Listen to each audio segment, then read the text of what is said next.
നീ ഇവിടെ 7-8 വർഷം മുമ്പ് ചായക്കട നടത്തുന്ന മാധവൻ ചേട്ടന്റെ വീട്ടിലെ എരുമയെ മോട്ടിച്ചു വിറ്റ ഞാൻ പിടിക്കപ്പെട്ടപ്പോ നാട്ടിൽ നിന്ന് മുങ്ങി ഇവിടെ പൊങ്ങി. അല്ല, ഇവിടെ എന്താ പരിപാടി? അതിവിടുത്തെ ഏറ്റവും വലിയ പണക്കാരനും കോടീശ്വരനുമായ മൂർക്കമ്പറമ്പിൽ പാപ്പച്ച മുതലാളിയുടെ പ്രൈവറ്റ് സെക്രട്ടറിയാണ് ഞാൻ.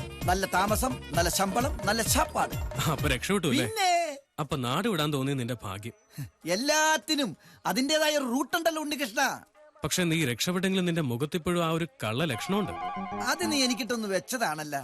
ലോകത്തിലെ എല്ലാ വലിയ മനുഷ്യരുടെ മുഖത്തും ഒരു കള്ള ലക്ഷണം ഉണ്ടാവും. അതൊക്കെ പോട്ടെ, മഹാരാജ ടാക്കീസിലെ 4 ലേഡീസുമായിട്ട് നിനക്കെന്താ അടുപ്പം? ഞങ്ങള് നൈബേഴ്സ് അല്ലേ? അത് പറഞ്ഞല്ല, അല്ലാതെ നിനക്കെന്താ ഒരു ഇക്കുമത്ത്? അതൊക്കെ ഉണ്ട്. എങ്ങനൊക്കെ? നീ ആരോടെങ്കിലും പറയൂ? ഞാൻ ആരോടും പറയില്ല. നീ പറ. എടാ, അവിടുത്തെ ഗംഗ അല്ല, യമുന അല്ല, പിന്നെ ഉണ്ണിമായ.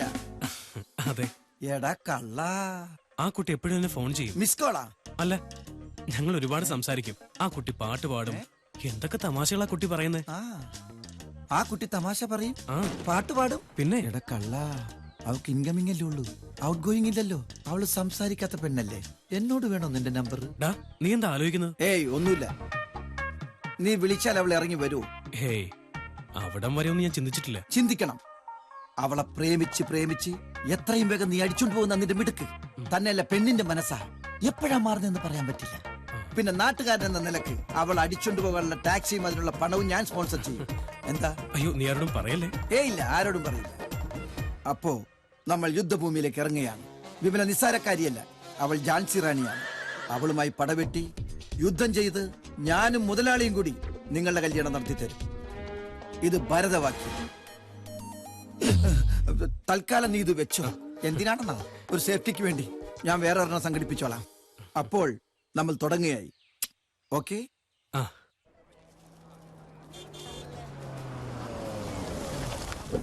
ഞാൻ പോയി ടിക്കറ്റ് എടുത്തിട്ട് വരാം. ടിക്കറ്റോ? ആർക്ക്? പഞ്ചായത്ത് പ്രസിഡന്റായി എനിക്കും എന്റെ ഫാമിലിക്കും ടിക്കറ്റ് എടുക്കേണ്ട കാര്യമില്ല. മോൻ വന്നാട്ടെ. വാപ്പച്ചി കൂടെ ഉള്ളപ്പോ എന്തിനാ മോനെ ടിക്കറ്റ്? പിന്നെ അല്ലാതെ.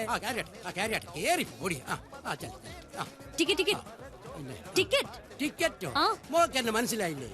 ഞാൻ ബഷീർ കോയാപ്പറമ്പിൽ. ഞാനായി ഈ പഞ്ചായത്ത് ഭരിക്കുന്നത്. അതറിയാം, പക്ഷേ ഇത് പഞ്ചായത്ത് ഓഫീസ് അല്ലല്ലോ, ഇത് സിനിമാ തിയേറ്റർ അല്ലേ? ഇവിടെ ടിക്കറ്റ് ഇല്ലാതെ പടം കാണുന്നത് നിനക്ക് കാണണോ? നിന്റെ ചേച്ചി എവിടെ? ആ വിമല. വിളിക്കടി അവളെ. എടി പൊടിന്നൊക്കെ ഇവരെ വിളിച്ചാ മതി, ഇങ്ങോട്ട് വേണ്ട. പടം തുടങ്ങാൻ സമയമായി, എനിക്ക് ഡോറ് ക്ലോസ് ചെയ്യണം. എന്താ ഇവനെ? ചേച്ചി എന്താ? വിമല വന്നോ? എന്റെ വിമലെ, ഞാനും എന്റെ ഫാമിലിയും കൂടെ ഇവിടെ സിനിമ കാണാൻ വന്നതാ. ഓ സന്തോഷം. അപ്പോഴാ നിന്റെ അനിയത്തി ടിക്കറ്റ് ചോദിച്ച് പ്രശ്നം ഉണ്ടാക്കുന്നു. എന്റെ പൊന്നു സാറേ, 5 പേർക്കുള്ള ടിക്കറ്റ് എടുത്ത ഈ പ്രശ്നം അങ്ങ് തീരില്ലേ? സാറ് കാശിങ് തന്നട്ടെ, ഞാൻ കൗണ്ടറിൽ പോയി ടിക്കറ്റ് എടുത്തോണ്ട് വരാം. 5 പേർക്ക് ടിക്കറ്റ് എടുക്കാൻ ഈ ബഷീറിന് കഴിവില്ലാഞ്ഞിട്ടൊന്നും അല്ല.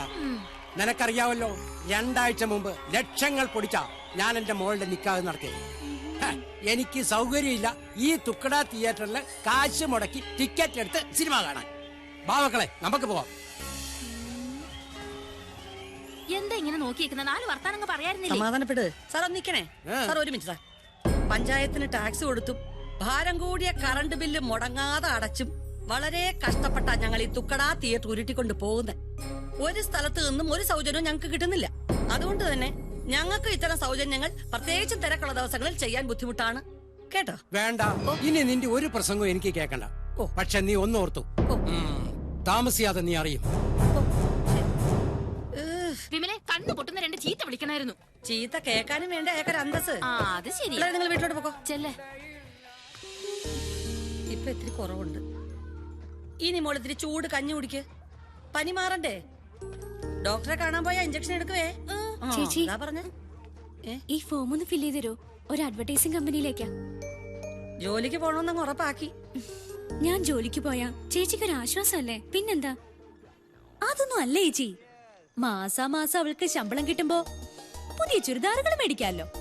അതാ ജോലിക്ക് പോണോന്ന് ഇത്ര നിർബന്ധം. നീ പൊടി. അയ്യടാ, നീ വലിയൊരു അഡ്വർടൈസിംഗ് ഏജൻസിയുടെ ആള്, ഞങ്ങള് വെറും അടുക്കള ഏജൻസിയുടെ ആളോ? ഒരു ജോലിക്കാരി വന്നിരിക്കുന്നു. പോടി എവിടുന്ന് പോ. പെൺകുട്ടികളായ സ്വന്തം കാലിൽ നിൽക്കുന്നത് എപ്പോഴും നല്ലതാ അല്ലേ ചേച്ചി? അതെ അതെ, സ്വന്തം കാലിൽ നിൽക്കുന്ന 2 ചേർത്ത് വരിക വന്നേ. ഇതെടുത്തു നോക്കോ. നീ ചൂട് കഞ്ഞിയും ചുട്ട പപ്പടവും വെച്ചിട്ടുണ്ട്, എടുത്തോണ്ട് കൊടുക്കാം. ചൂടുമില്ല പനിയില്ല, കോളേജിൽ പോവാതിരിക്കാനുള്ള തന്ത്രമല്ലേടി. ഇങ്ങോട്ട് എഴുന്നേറ്റ് വളി. പനിയും പിടിച്ചിടക്കുന്നതിന്റെ കൊച്ചിനൊന്നും ചെയ്യരുത് കേട്ടോ. അല്ലേലും ഉണ്ണിയാ ചേച്ചിയുടെ ചെല്ലകുന്തം. ആണ് ആണ് ആണടി. ഇടമ്മയോ? വിമലേ വേഗം വാ, പുറത്ത് പോലീസുകാർ വന്നിരിക്കുക. പോലീസോ? സ്വാമിനാഥനെ ചോദ്യം ചെയ്തോണ്ടിരിക്കുക. എസ് ഷോ നിർത്താനൊക്കെ പറയുന്നുണ്ട്. എന്തിനാ? എനിക്കറിയത്തില്ല. ദൈവമേ, ഇത് വലിയ പുലിവാലായല്ലോ. നിങ്ങൾ ആരും അങ്ങോട്ട് വരണ്ട, അകത്ത് വയ്ക്കോ. ഇങ്ങോട്ട് മാറി നിക്കടാ, ഇങ്ങോട്ട് നിക്കടാ. നീ മദ്യപിച്ചിട്ടുണ്ടോ? ഇല്ല സാർ. ഉറപ്പാണോ? അതെ സാറേ. എന്നാ ഊതിക്കേ. ഊതാൻ പറഞ്ഞപ്പോ കൂവി മനുഷ്യനെ പേടിപ്പിക്കാണോ നീ? സോറി സാർ, ഊതാൻ അറിയില്ല, കൂകിയേ പരിചയമുള്ളൂ. തിയേറ്റർ അല്ലേ, അതാ. ജീവിതകാലം മുഴുവൻ നീ കൂവണ്ട വരും. എനിക്ക് ഗുണം സാറേ. വേണ്ട ചേച്ചി, എന്താ സാർ പ്രശ്നം? 4 ലേഡീസ് നിങ്ങളാണോ സീനിയർ? അതെ. അയ്യോ, എന്റെ പെങ്ങളെ കണ്ടാ പറയില്ലല്ലോ ഇങ്ങനൊക്കെ ചെയ്യുന്നു. എങ്ങനെയൊക്കെ ചെയ്യുമെന്ന് സാർ കാര്യം പറ.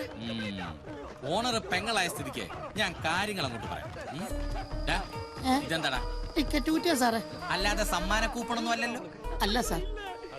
ഇതുപോലുള്ള ടിക്കറ്റ് കുറ്റി പ്രസിന്ന് പ്രിന്റ് ചെയ്ത് നേരെ ഇങ്ങോട്ട് കൊണ്ടുവന്ന് കൗണ്ടറിൽ കൂടെ അങ്ങോട്ട് വെക്കും അല്ലേടാ? അതെ സാർ. അല്ല, പിന്നെ പഞ്ചായത്തിൽ നിന്ന് ഓരോ ദിവസവും സീൽ ചെയ്ത ടിക്കറ്റുകൾ മാത്രമേ ഇവിടെ ഞങ്ങൾ കൗണ്ടറിൽ ഇഷ്യൂ ചെയ്യുന്നുള്ളൂ. അത് നിയമം ലോ. അത് നിങ്ങൾ തെറ്റിച്ചോണ്ടാണല്ലോ പാവം പോലീസുകാരായ ഞങ്ങൾക്ക് ഇങ്ങോട്ട് വരേണ്ടി വന്നത്. ചേട്ടാ, ഞങ്ങളൊരു നിയമം തെറ്റിച്ചിട്ടില്ല സാർ. നിയമാനുസൃതമായിട്ടുള്ള കാര്യങ്ങളെ ഞങ്ങൾ ഇവിടെ ചെയ്തിട്ടുള്ളൂ. ഓഹോ, അപ്പൊ നിയമാനുസൃതമല്ലാത്ത ഈ പണി എന്നാ ഇവിടെ തുടങ്ങിയത്? കുറെ കാലമായിട്ടുണ്ടാവുമല്ലോ. അപ്പൊ പിന്നെ സർക്കാരിനെ വെട്ടിച്ച് കുറെ കാശും ഉണ്ടാക്കിയിട്ടുണ്ടാവും. സാർ, കുറച്ചുകൂടെ മര്യാദയ്ക്ക് സംസാരിക്കണം സാർ. ഒരു തിരിമറിയും നടത്താതെയാ ഞങ്ങൾ ഈ ടാക്കീസ് മുമ്പോട്ട് കൊണ്ടുപോകുന്നത്. പുറത്ത് പല അലവലാദികളും പലതും പറയും. സാർ അത് വിശ്വസിക്കരുത്. അയ്യോ, ഒരിക്കലും ഇല്ല. പെങ്ങളെ, ഇതിലെവിടെയാണ് പഞ്ചായത്തിന്റെ സീല് പതിപ്പിച്ചിരിക്കുന്നത്? ഒന്ന് കാണിച്ചേ. പിന്നെ അതെ, ഇതിലും സീലില്ല. പിന്നെ എങ്ങനെയാണ് പെങ്ങളെ ഇത് നിയമാനുസൃതമാകുന്നത്? ഒന്ന് പറയൂ പെങ്ങളെ. സാർ, ഇത് ഞാൻ അറിയാതെ നടന്നിട്ടുള്ളതാണോ? ഇതിലെന്തോ ചതിയുണ്ട് സാർ. സീലില്ലാത്ത ഒരു ടിക്കറ്റും ഇതുവരെ ഞങ്ങൾ കൊടുത്തിട്ടില്ല. ഇതാരോ മനഃപൂർവ്വം. നാക്കുകൊണ്ടുള്ള അഭ്യാസം ഒന്നും ഇനി വേണ്ട. അതും SI അമ്മിണിരാജിന്റെ അടുത്ത് പഞ്ചായത്തിൽ നിന്നുള്ള പരാതി കിട്ടിയിട്ട് തന്നെയാണ് ഞങ്ങൾ ഇവിടെ വന്നിരിക്കുന്നത്. ഇവിടെ വന്നപ്പോ കൗണ്ടറിൽ നീ തെണ്ടിയുടെ നീ തൊണ്ടിയും കിട്ടി. അപ്പൊ നിയമാനുസൃതമായി എനിക്ക് എന്റെ ഡ്യൂട്ടി ചെയ്യണ്ട പെങ്ങളെ? അയ്യോ സാർ, നോക്കി നിൽക്കാതെ പോയി ഷോ ഓഫ് ചെയ്യണം. ചേച്ചി സാർ പ്ലീസ്, ഷോ നിർത്തരുത്. നിയമപരമായിട്ടുള്ള എന്ത് നടപടിക്കും ഞങ്ങൾ സഹകരിക്കാൻ സാർ. പറഞ്ഞത് കേട്ടില്ലേ? പോയി പ്രൊജക്ടർ ഓഫ് ചെയ്യണം. അല്ല സാറേ, അത് പോരാ. ഞാൻ ഓഫ് ചെയ്തത്. അയ്യോ സാർ, ദയവ് ചെയ്ത് ഞങ്ങൾക്ക് നാണക്കേടുണ്ടാക്കല്ലേ സാർ. Please sir. അയ്യോ, ഒരു പെണ്ണായതുകൊണ്ടാണ് ഞാൻ ഇത്രയും നേരം മര്യാദയ്ക്ക് സംസാരിച്ചത്. എന്റെ തനി സ്വരൂപം പുറത്തെടുപ്പിക്കരുത്. ദേഷ്യം വന്നു ഞാൻ ഒരു പുലിയാണ്, ചീറ്റപ്പുലി. സാർ, ഷോ കഴിഞ്ഞ് ഞങ്ങൾ സ്റ്റേഷനിലേക്ക് എത്തിക്കോളാം. അയ്യോ വേണ്ട, സമയം പോലെ ഞാൻ ഇങ്ങോട്ട് വന്നോളാം. കൂടുതൽ പ്രസംഗിക്കാതെ പോയി ജീപ്പിക്കാൻ മകളെ, എനിക്ക് വേറെ പണിയുള്ളതാ. എന്റെ പൊന്നു സാറെ, ദൈവത്തെ ഓർത്ത് വിമലെ ഇപ്പൊ കൊണ്ടുവരുത്. നോ നോ നോ നോ, ആരോ കരുതി കൂട്ടി ചെയ്തതാ. No, duty is duty. Sir, ഇതല്പം ക്രൂരതയായി. അതൊക്കെ ഓരോ കള്ളത്തരങ്ങൾ ചെയ്ത് കൂട്ടും ആലോചിക്കണം. പിടിച്ചു കയറ്റാം. ഞാനിപ്പോ എന്താ ചെയ്യണ്ടേ? സാർ, ഇന്ന് കരയാതെ ജീപ്പിക്കാനാ. സാർ, ഈ അമ്മിണിരാജിന്റെ അടുത്താണ് കളി. ഈശ്വര, ഞാൻ എന്താ ഈ കാണുന്നത്? മനോഹരമായ ഈ കാഴ്ച കാണാൻ മുതലാളി എവിടെയാണാവോ? ചേച്ചി, ചേച്ചി, ചേച്ചി, ചേച്ചി, ചേച്ചി കൊണ്ടുപോകല്ലേ. അങ്ങോട്ട് മാറി നിൽക്കാൻ. എന്തെങ്കിലും